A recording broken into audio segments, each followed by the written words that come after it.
using effects that, even though we frequently engage with film as if it's documentary, effects that are, not real, overlay, transparency, very abstract imagery, and I wondered if you had any what was the object impulse for that? in that contrast. For me, the multimedia components, the inclusion of the video was, for me, I guess what I was most interested in seeing is how can we involve another visual element that would enhance or provide you with an opportunity to reflect and to try to find meaning.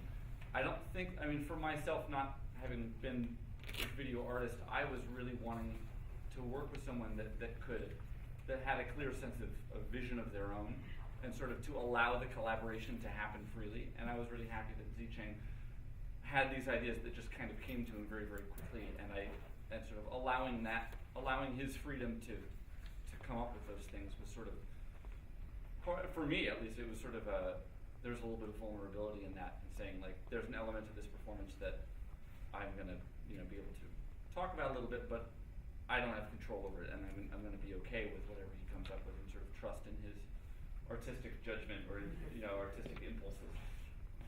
I think it ends about there. Yeah. Yeah. In the process, we had discussion of what do we do during the videos? Is there singing? Is there actors performing?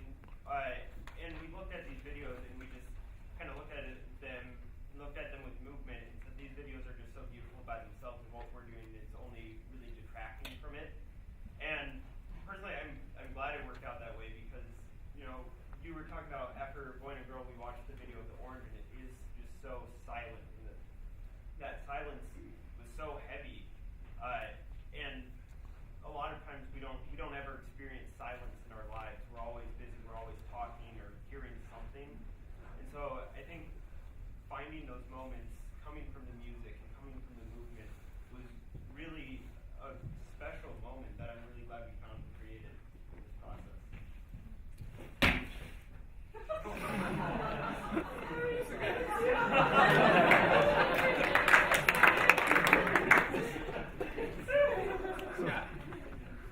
This discussion we're having now brings up the question that I really wanted to ask you, which is beyond conductor, which is the traditional role that you would play in this context.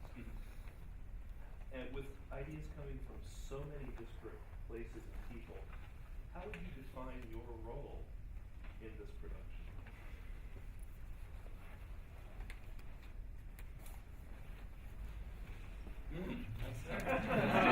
I thought about this a lot. There's a term that I kind of threw out in a conducting class with Craig Kirchhoff, who's the band director here at the university, and we were talking about what does the conductor do, and I guess my answer there was the interpretive executive, which is that I have some sort of a leadership role where I have a vision for the kind of experience that I'm trying to create. And in this kind of performance, what I was really interested in is you.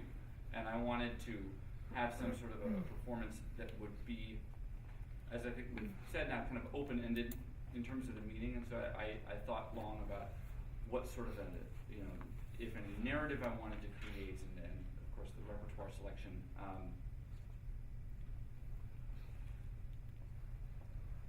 What? Can I get back to you on that? I think that's a big question. That's a very big question.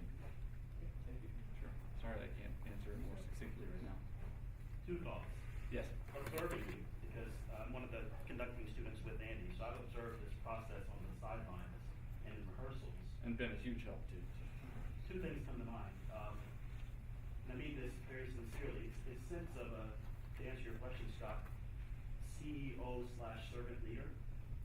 Because we've watched you kind of form this, and you kind of the overarching, executive, but not imposing will on everything. But the servant leader is a really interesting concept for conductors that we're exploring now. You really serve the music, you serve the singers. There are many times that you were vulnerable, and you said that in another component about Zicheng, but you were vulnerable with the singers. Yeah. In asking for opinions, saying, I'm just not sure what I'm thinking here right now. I'm not fully formed yet. takes an awful lot of, not just well, really, but confidence in yourself to just allow the process to happen with the singers. Mm-hmm. And that's just what I observed. I didn't see it with the actors or with C. Chang, but it's just interesting. It felt like you really were in charge of everything. Everyone knew that, but you were comfortable saying, Lisa, take this role. Z. Chang, take this role. Kathy may have some assistants. Matt may have some assistants. And as a conducting student, it's a real interesting thing for us all to consider, going forward in all of our conductorial responsibilities. How can we serve the audience, the music, and the people we engage as well? So that's the answer right there. That's great. No, that's wonderful. You summed up a lot of what I thought about. Thank you. I can go on that as well. We were Yeah. kind of talking over here in whispers, but saying that your job or your role really was essentially to link us all together, to link different disciplines of theater, visual art, multimedia, and the singers making the music as well into this huge performance. So not only the director, but the person who brings us all Facilitator. I thought about that too. You trusted us a lot too. Yeah. There were a couple, in this process of making work like this, just someone who is not used to it walking into an early rehearsal would probably look at it and go, what the hell is this? This is not, What's going on? not what I asked for. And so the fact that Andy was willing to just say, I trust that this will, you guys know what you're doing. And so, there were a lot of times where in the process we were thinking like, let's wait another week before we show Andy what we have. So, Well, thank you for that. I think I was fortunate because my wife and I have a lot of connections in the Chicago theater community. I was already familiar on a sort of in a general sense with this variety of devised theater that you guys specialize in, which is that there is no preset script or no preset story, and that through their creative process they're generating these ideas. And so the only thing that was set at the beginning was the musical selections that I had, and the Samuel Barber pieces, which was the first one that we did, and then Anthony O'Daly and the Coolin at the end. Those were never conceived of with any kind of like a narrative in mind, and I made a very deliberate choice to separate them from each other, and then to put other things in the middle that could create some sort of a narrative. And then once that was done, it was like, here, take it, go. And I felt confident doing that because I already knew a little bit about how your process might work, just in a very basic sense. Lisa, you look like you just thought of something. Oh, no, I was just thinking how also on our end, we had a very strict constraint. We worked for about an hour and a half a week, Yeah. a couple weeks, it was very quick. And we said, we're going to really only set aside that much time. We're extremely busy, and I wanted to do this badly, but I also thought, what could we do in that time? What could we genuinely explore? We brought in facts, we brought in oranges, we brought in text, and the impulses that Andy and I talked about. And we had really strict limits. We didn't work outside that time. We didn't have, we purposely didn't.